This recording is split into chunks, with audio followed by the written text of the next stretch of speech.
Dios nos ayude, Dios nos guarde, para que cuando nos presentemos delante de su presencia, el Señor nos pueda decir: hiciste bien tu trabajo, no tengo ningún reclamo, no hay sangre en tus manos. Pasa a la presencia del Señor. Pero Dios nos guarde, que vayamos a la presencia del Señor y nos diga: has hecho un mal trabajo. Vigilantes, ser atalaya. Ya para terminar esta serie, porque estamos finalizando este mes, para terminar esta serie, la pregunta que me gustaría que respondamos juntos aquí es: hoy, como cristiano, como cristiana, ¿qué significa ser atalaya? ¿Cuál es mi papel? ¿Cuál es mi trabajo? ¿Cuál es mi responsabilidad para ser atalaya, para ser vigilante, para ser mensajero hoy, en este día? Y como buenos cristianos y como somos una iglesia cristocéntrica,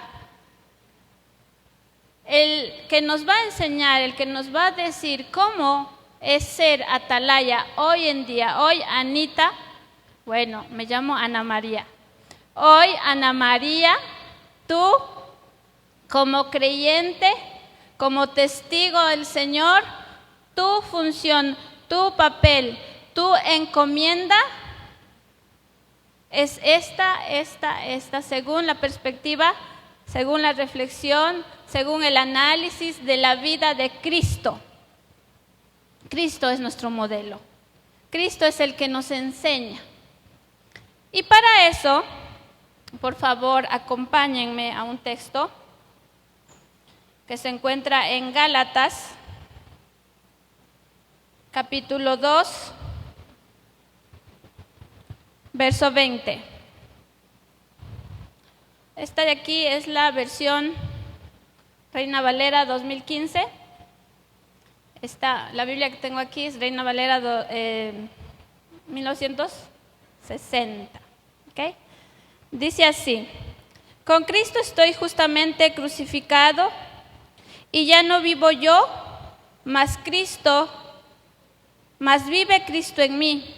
Y lo que ahora vivo en la carne, lo vivo en la fe del Hijo de Dios, el cual me amó y se entregó a sí mismo por mí. Y ayúdame repitiendo la siguiente frase: ya no vivo yo, mas Cristo vive en mí. Con Cristo he sido justamente crucificado y ya no vivo yo, sino que Cristo vive en mí. Lo que ahora vivo en la carne, lo vivo por la fe en el Hijo de Dios, quien me amó y se entregó a sí mismo por mí. Lo cierto aquí, para cada uno de nosotros, mis hermanos, es que nosotros, o en nosotros, se ha perfeccionado la identidad en Cristo. ¿Okay? Somos atalayas, sí. Somos mensajeros, sí. Somos vigilantes, sí. Pero en Cristo, con la última frase, lo vivo por la fe en el Hijo de Dios, quien me amó y se entregó a sí mismo por mí. En Cristo, todos nosotros, los que hemos aceptado al Señor como Salvador de nuestras vidas, ahora somos hijos de Dios. Somos hijos de Dios. Y como hijos de Dios, vigilamos nuestra vida espiritual, la vida espiritual de nuestra familia. Como hijos somos mensajeros, como hijos predicamos las buenas nuevas de salvación. Cristo nos salvó. En Cristo somos hijos de Dios Y todo esto por gracia. El Señor, por amor de su creación, y viéndonos pecadores, envía a su Hijo para que por gracia seamos salvos. Y por gracia seamos perfeccionados en Cristo. Nuestra responsabilidad es, sabiéndonos, conociéndonos como hijos de Dios, buscar la perfección en Cristo. No soy perfecto, creo que todos lo sabemos, no somos perfectos. Pero Cristo, que es perfecto, nos espera en la meta y nuestro trabajo es, conociéndonos, sabiéndonos, sintiéndonos hijos de Dios, caminar hacia la perfección, y para eso tengo que esforzarme. Para eso tengo que trabajar en mí. Para eso tengo que reflexionar, analizar día a día, acercarme al Señor. Porque el Señor busca perfección de cada uno de nosotros. No somos perfectos, pero nuestra misión, nuestro deber es ir hacia la perfección. Porque nuestro modelo de vida es Cristo. ¿Okay? Podemos decir y ver muchos modelos a lo largo del Antiguo Testamento, Nuevo Testamento. Hay muchos modelos, hombres, mujeres también, de fe, que modelan una vida impresionante delante del Señor. Que saben ser fieles al Señor en las buenas y en las malas. Incluso Pablo es un gran referente, un gran modelo de vida cristiana. Pero nuestro llamado es ser como Cristo. ¿Por qué? Porque somos el cuerpo de Cristo. ¿Por qué? Porque por su salvación somos hoy, por su sacrificio en aquella cruz, por su sangre preciosa, hoy nosotros somos hijos de Dios. Y ser hijo de Dios conlleva una gran responsabilidad, porque somos cuerpo de Cristo.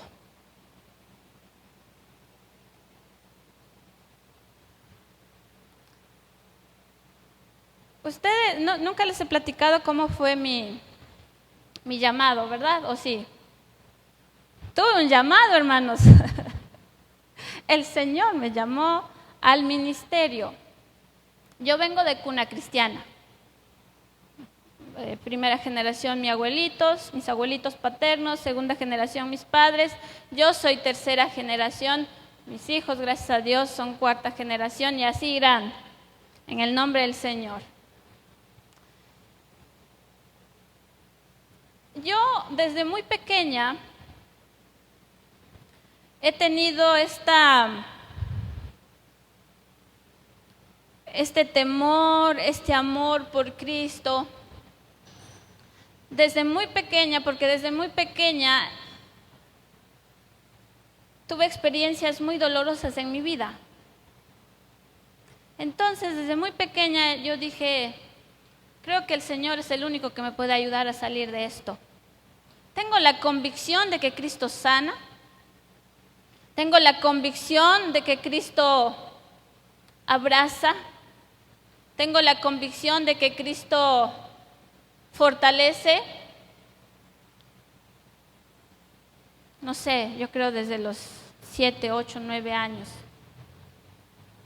Pero aún así, en mi preparatoria, a ver si es así, ¿verdad? Primaria, secundaria, preparatoria, ¿okay? Yo siempre, como cualquier ser humano, dice, bueno, vamos a buscar una carrera. ¿Qué quiero ser? Desde pequeño te preguntan, ¿qué quieres ser? Pues ya empezamos desde lo más fascinante. Quiero ser astronauta, ¿no? Así como lo más genial, lo más ideal. Y pasamos como al mundo real y luego decimos, bueno, quiero ser economista. Economista, ¿por qué? Porque mi carrera técnica, en la que estuve en el bachillerato, era comercio y administración. ¿Okay? O sea, a mí me torturaron con números, estadísticas, libros de contabilidad. ¿Okay? 3 años estuve en este mundo de mercadotecnia, marketing. Pero hubo un profesor que me inspiró mucho, un economista. Sabía mucho de leyes de mercado, sobre los impuestos, y dije, yo quiero ser como él. Entonces dije, mi carrera va a ser economía. ¿Okay? Pero el Señor tenía preparado algo para mí en el camino. Porque en esto que estoy postulándome para economía, el Señor, en un accidente de carro, íbamos de una campaña evangelística, como a eso de las 11, creo que 12, 1 de la mañana. En Ecuador exageran un poquito con las campañas evangelísticas, siempre termina a medianoche, dice David. Entonces regresábamos a casa, llenos de la palabra del Señor, pero en eso el chofer ya tenía sueño. Era una Jeep, por eso quiero una Jeep. Era una Jeep muy antigua. Y pues se impactó, algo pasó por ahí, el carro dio vueltas. Fue un accidente de muerte. Pero yo ahí sentí la cobertura de Dios, el cobijo del Señor, como cuando alguien te protege, tipo Avengers viene y te protege. Y una palabra, porque es misterio. Ustedes díganme, explícame objetivamente cómo es que escuchaste la voz audible de Dios. No lo sé, escuché a Dios. El Señor, en su misericordia, me dijo, Anita, tranquila, no te va a pasar nada, porque tú me vas a servir a mí. No te preocupes. Pero yo estaba confundida, dije, ¿qué es esto que está pasando? No, pues tengo que ubicarme primero porque mi papá está por allá, mi mamá por acá, mi hermana por acá. ¿Okay? Porque el cofre del carro, se salió el cofre.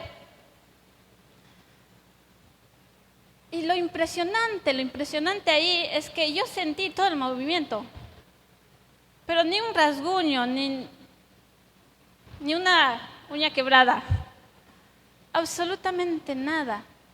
Pero lo asombroso no fue que no me pasó nada, lo asombroso para mí desde ese momento fue, ¿me habló el Señor, sí o no? ¿Okay? ¿Qué pasó ahí? Y tenía 18 años. Estaba pequeñita, 18 años.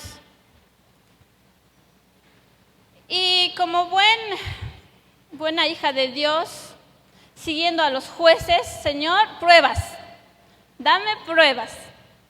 ¿Okay? Necesito pruebas de que tú me estás llamando. Pregunté a una persona, pregunto a otra persona, le comento esto a mis padres. Yo pensé que mis papás me iban a decir, Anita, por favor, primero la carrera, la economía y luego hablamos de ministerio. Todo, si el Señor te habló, escucha. Así como Samuel, cuando el Señor le habla y no entiende, y le dice el sacerdote, nada más habla, que tu siervo escucha, ¿no? Algo así me dijeron en todas mis preguntas. Y así yo entré al seminario, a los 18 años las puertas se me abrieron. Hermanos, tuve una beca completa. Desde el primer día de clases que entré hasta el último día que salí, mi graduación y todo, la beca cubrió todos mis gastos. ¿Dios me llamó? Por supuesto. Mis padres decían, una universidad pública, Anita, porque nosotros no te vamos a poder pagar mensualidades de nada. Pero en el seminario es mensualidades. ¿Y ahora qué hago? Si el Señor me habló y quiero prepararme. El Señor abre las puertas. Y en ese proceso, en ese periodo de preparación, en mi llamado, fueron 4 años, más 6 meses de un seminario o un taller intensivo de misiones. Soy misionera, hermana. Pero siempre me preguntan, ¿eres misionera en México? No soy misionera en México, me casé con un mexicano y me vine a México. Esa es la verdad, ¿ok? Esa es la verdad. Sinceramente, eso es. Pero este tiempo de preparación y todo el camino que he tenido hasta este momento, porque ya no tengo 18 años, puedo repetir estas palabras del apóstol Pablo en mi vida. Ya no vivo yo, sino que Cristo vive en mí. Ya no vivo yo, mas Cristo vive en mí. Mi vida, mi existencia, mi ser, lo he puesto al servicio del Señor. Ahí voy. No me subí para decirles aquí que yo soy perfecta. No. Ahí voy. Poco a poco. Levantándome, caminando, tropezando, levantándome, caminando, tropezando. Pero ahí voy. Porque ya no vivo yo, sino que Cristo vive en mí. Y por su gracia, por su bondad, por su amor, por su misericordia, estoy aprendiendo a vivir, estoy empezando o ya camino con el Señor. Y me dejo moldear por Él. Porque aquí, morir a mí, ¿qué significa morir a mí? A mi egoísmo,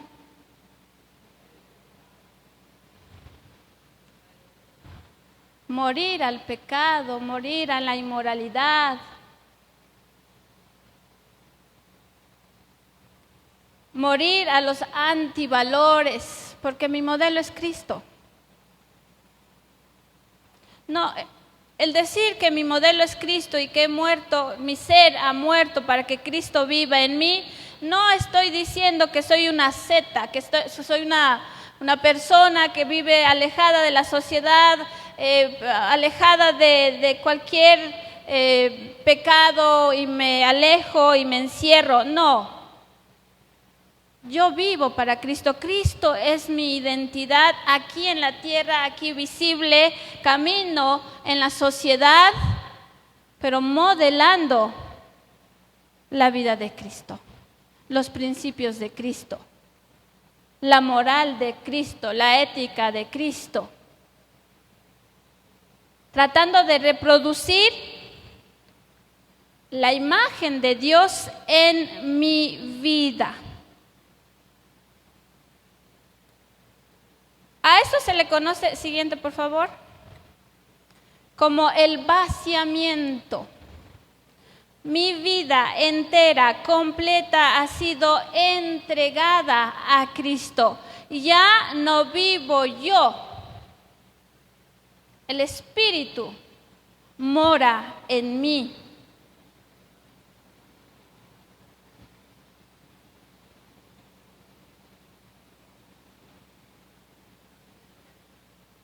Pero la pregunta que cualquiera se hace aquí, o yo misma me hago aquí, eso quiere decir que si yo me entrego totalmente a Cristo, ya no vivo yo, anula toda mi personalidad, anula todo lo que es Ana María, anula mi identidad como ser humana. Y la respuesta es que no.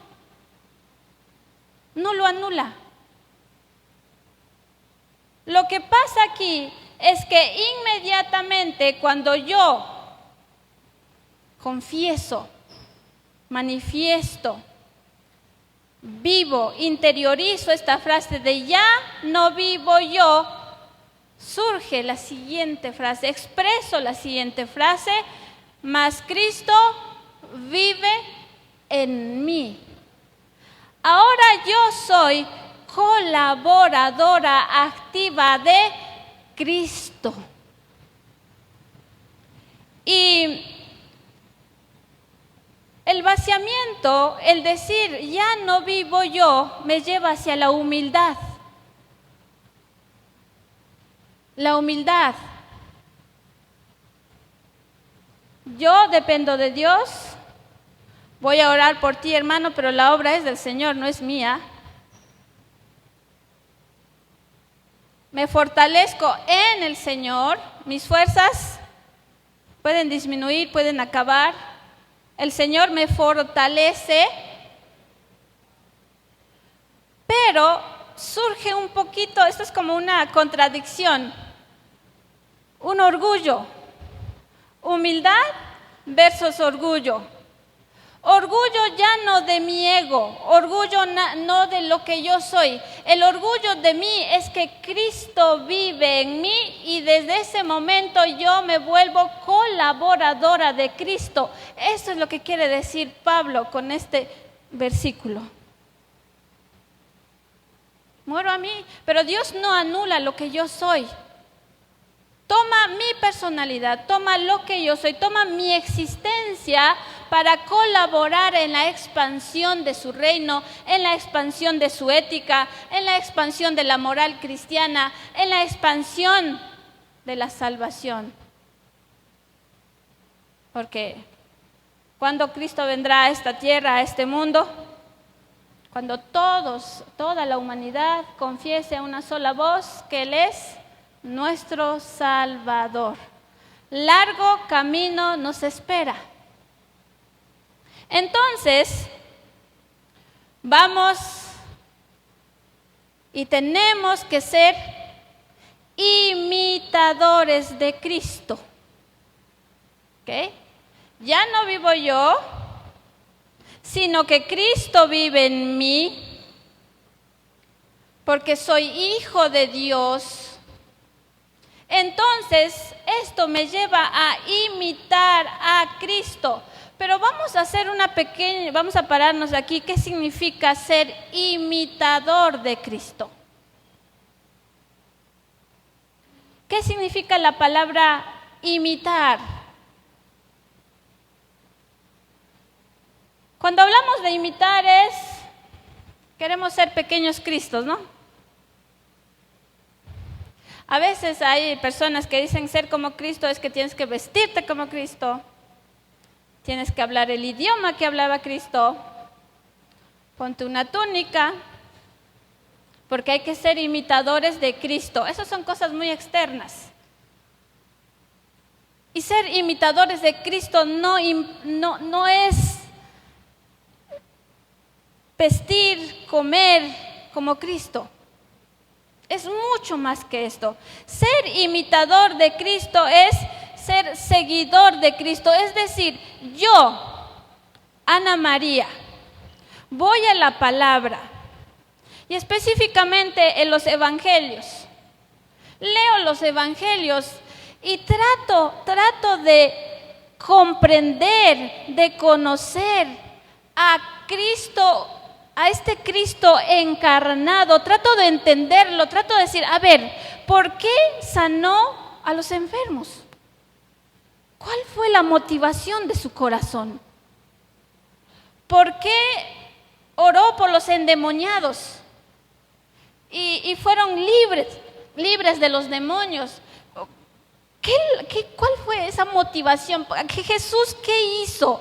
¿Qué entiende Jesús de la humanidad, del amor, de la misericordia, del perdón? ¿Quién es ese Jesús?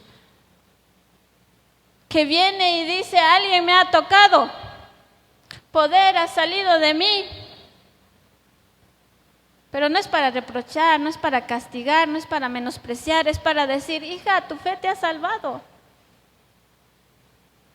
¿Qué lo lleva a eso? ¿Por qué Jesús ama tanto?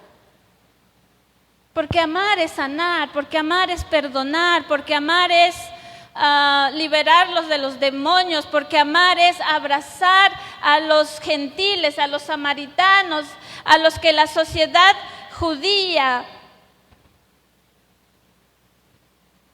segrega. Quería usar la palabra odia, pero mejor segrega. ¿Quién eres, Jesús?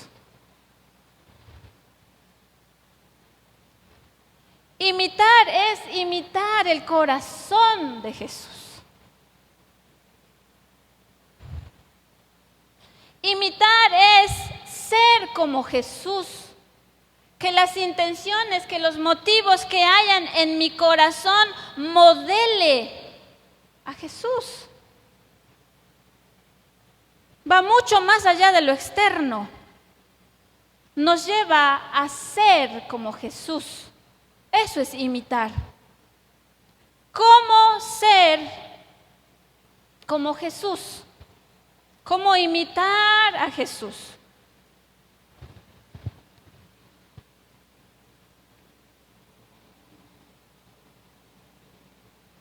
Nuestra pregunta hoy sería esta: ¿cómo ser como Jesús? Y la respuesta es imitando a Jesús. Necesitamos mirarlo a Él fijamente, como mirar una obra de arte. Ustedes estoy seguro que fueron aquí a estas fotos, porque de aquí hay como muchas caras, ¿no? Pero cada uno de ustedes fueron hacia las fotos y empezaron a buscar y a ver quiénes están en las fotos, ¿sí o no? ¿Ok? Y sobre todo, ¿estoy yo en esas fotos? ¿Cuántas veces aparezco en esas fotos? ¿Verdad? Y vamos y apreciamos y miramos. Y todos nos maravillamos y decimos, bendito Dios, esta comunidad es hermosa, es bella. Doy gracias a Dios por ser parte de esta comunidad, ¿o no lo han dicho? Ah, bueno, todos lo hemos dicho. Gracias, Señor, por esta comunidad. Pero para eso fui, me acerqué, busqué, vi y al final agradecí al Señor. Es lo mismo. Ser imitadores de Jesús, decir, ya no vivo yo, sino que Cristo vive en mí, es que yo lo he conocido, lo he visto, mis ojos lo han visto en profundidad. Sé por qué ama, sé por qué perdona, sé por qué sana, sé por qué libera endemoniados, sé por qué abraza a los inabrazables. Lo sé, lo entiendo porque lo he visto. Lo he visto, comprendo su amor, comprendo su misericordia. Mirarlo a Él es penetrar en sus sentimientos. Mirarlo a Él es penetrar en sus motivos de obrar, en la manera de realizar sus actos para poner en nuestras vidas esos mismos rasgos.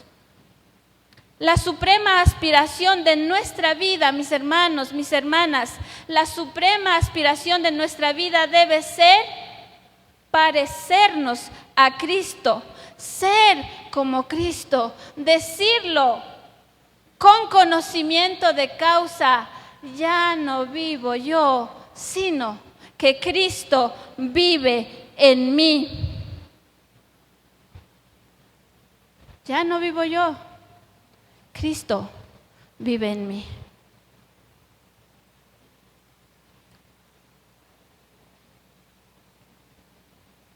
Y nosotros, como iglesia,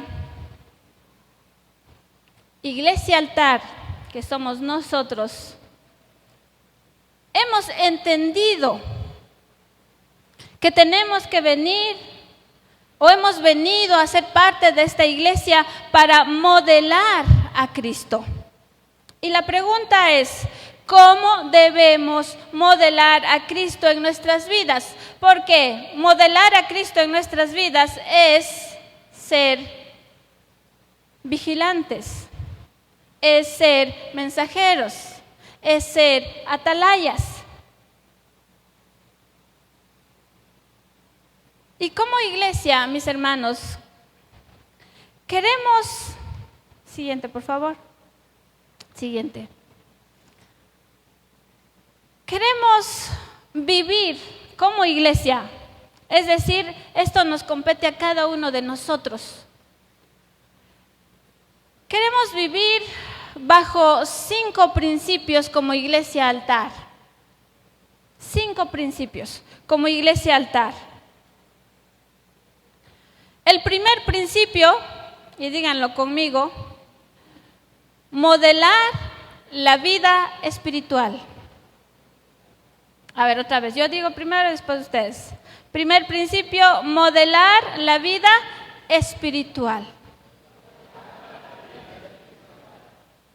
Segundo principio, modelar la pureza moral. Tercer principio, modelar la integridad personal. Modelar la responsabilidad familiar. Modelar la templanza en nuestra conducta. Y por último, modelar la ética social. ¿Y por qué modelamos estos principios? Porque Cristo lo modeló en su tiempo. Cuando se encarnó, cuando vivió con nosotros, cuando caminó con sus discípulos, cuando estuvo con su familia, cuando estuvo en las sinagogas, cuando estuvo en la casa de Lázaro, cuando estuvo en la sociedad, en lo personal, en la intimidad, el Señor nos modela.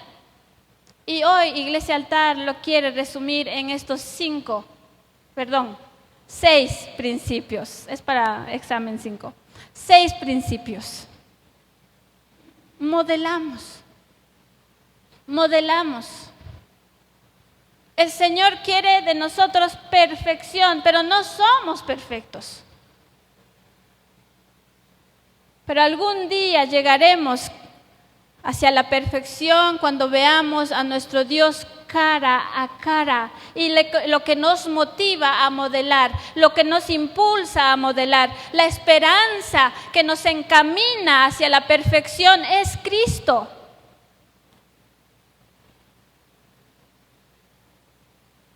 Y frente a cada principio, cuando estemos en una encrucijada, cuando no sepamos cómo modelar, cuando nos preguntemos y digamos, Señor, estoy haciéndolo bien, estoy fallando, no puedo,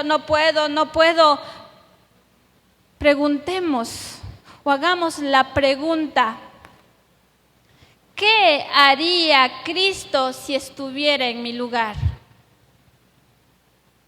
Porque ser imitadores de Cristo no solamente es decir y hacer lo que Jesús hizo cuando estuvo aquí en la tierra con sus discípulos.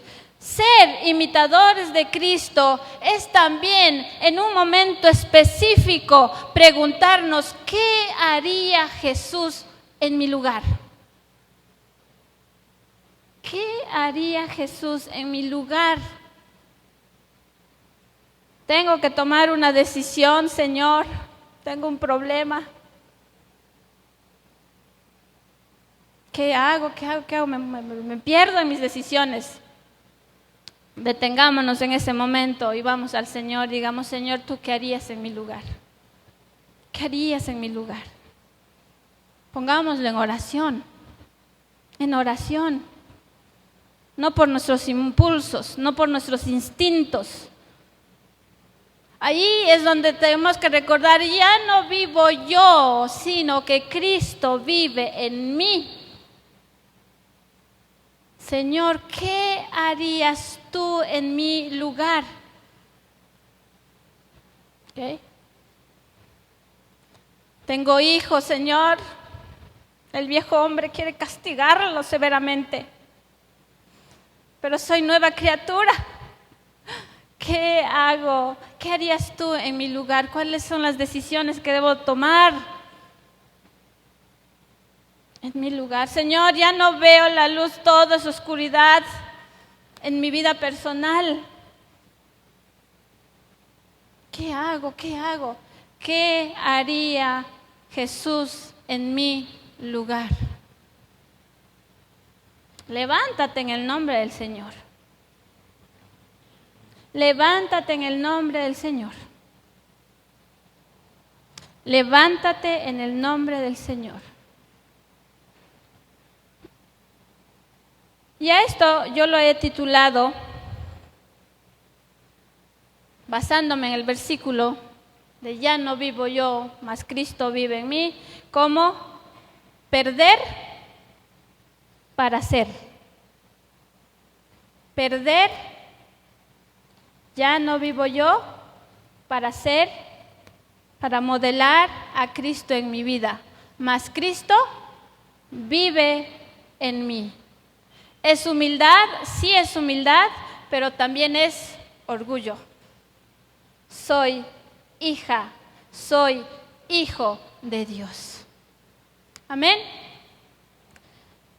Vamos a dar gracias a Dios por este tiempo de reflexión. No sé si fue mucho o poco, no tengo la noción del tiempo. Está perfecto, dice. Gracias, pastor.